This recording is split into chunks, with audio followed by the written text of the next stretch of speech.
ભક્તોને જય દ્વારકાધીશ, મહાદેવ હર, જય માતાજી। આવો આજના સત્સંગમાં સૌ પ્રથમ તો દિવાળી પાવન પર્વની સર્વે ભક્તોને ખૂબ ખૂબ હાર્દિક શુભકામના। ભગવાન માં જગદંબા લક્ષ્મીજી, ગજાનન ગણપતિ મહારાજ અને દ્વારકાધીશ ભગવાન સર્વે ભક્તોની મનોકામના પૂરી કરે એવી ભગવાનના ચરણોમાં પ્રાર્થના।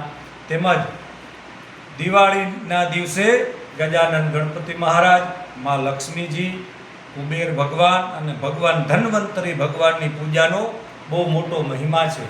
એમની પૂજા કરવાથી ધન, વૈભવ અને સંતતિ પ્રાપ્ત થાય છે। અને આમ તો આપણા શાસ્ત્રો પુરાણમાં દિવાળી પર્વની એવી કથા જોડાયેલી છે કે ત્રેતા યુગમાં ભગવાન રઘુનાથજી જ્યારે લંકાપતિ રાવણનો વધ કરી અને અયોધ્યામાં પધાર્યા ત્યારે સમસ્ત અયોધ્યાવાસીઓએ દીવડા પ્રગટાવી અને દિવાળી પર્વની ઉજવણી કરી હતી। ત્યારબાદ દ્વાપર યુગમાં ભગવાન દ્વારકાધીશે નરકાસુરનો વધ કર્યો અને વ્રજવાસીઓએ દીવડા પ્રગટાવી અને દિવાળી પર્વની ઉજવણી કરી હતી। એનાથી આગળ તો કે પાંડવો પણ જ્યારે વનવાસ ભોગવી અને પાછા હસ્તિનાપુરમાં પધાર્યા ત્યારે પણ હસ્તિનાપુર વાસીઓએ દિવાળીની ઉજવણી કરી હતી। એનાથી આગળ તો કે ભગવાન હરિ વિષ્ણુએ રાજા બલિને પાતાળ લોકના રાજા બનાવ્યા અને કહ્યું કે જાઓ, એને આશ્વાસન આવ્યું કે ભૂરલોકના